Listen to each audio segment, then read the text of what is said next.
UMass Lowell Hockey Riverhawks, after nearly 2 weeks off, back on the ice this weekend. Friday and Saturday nights, the University of Maine Black Bears come to town, come to the Sanger Center at UMass Lowell. Joining us now, the head coach of your Riverhawks, Norm Bazin. Norm, welcome. Well, nice to be with you, Bob. It's been a long break. Oh, it has been.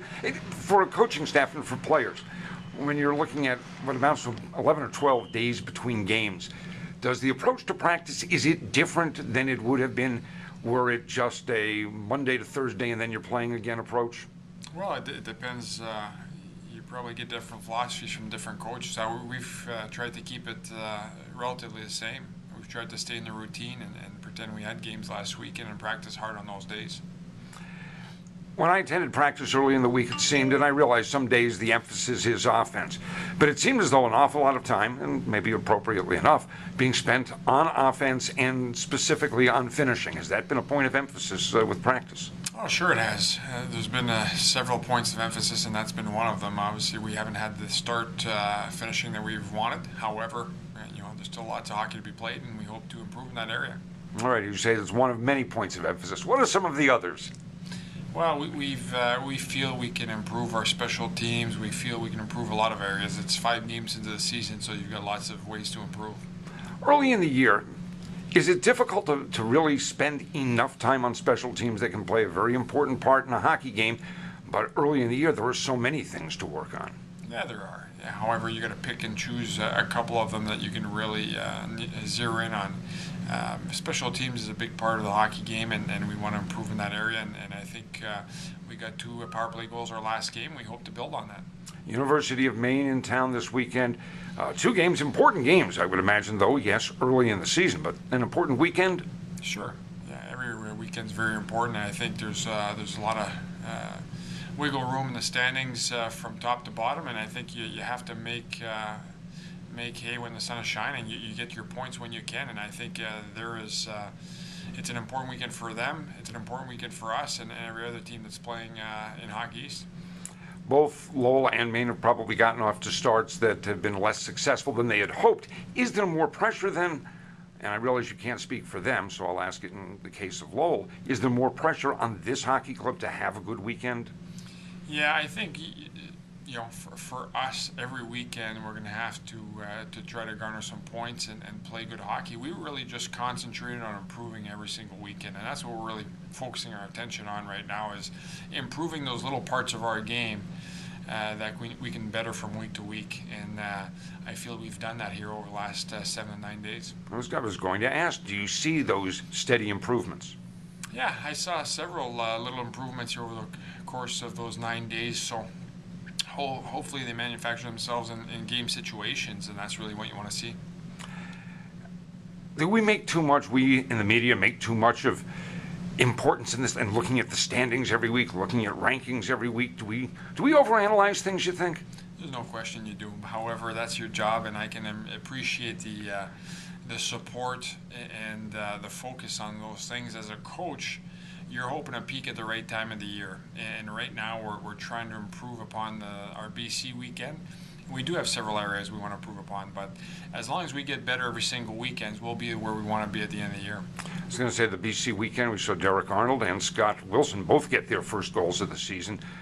Guys that were a big part of the offense last year. I guess it's good to see them get started. It's got to help with one's confidence. Yeah, I'm sure it does. To get that off their shoulders is a huge boost, and we hope to get a couple more guys some goals this weekend. I'm sure you've looked at Maine on videotape. That's one thing coaches and coaching staffs do. Are there things that jump out at you about them that we've got to be aware of as we prepare? Sure. I think they've always been a good special teams organization overall. They're tenacious. They skate well. They certainly have depth throughout their lineup. So we got to be aware of all those things as we play a tough opponent here this upcoming weekend. What's this weekend going to be about? Is it about skating? Is it about being physical? Obviously, I suspect it's hockey, so it's about goaltending and finishing as well. But are there specific things that become the key to this weekend? For us, there are. I think we got to continue to build on our identity, and that's being a physical team, being a tenacious team, being a team that skates very well, a team that get second and third opportunities at net front. So if we do all those little things, I feel that the byproduct will be scoring and the byproduct will be hopefully winning. You talk about an identity.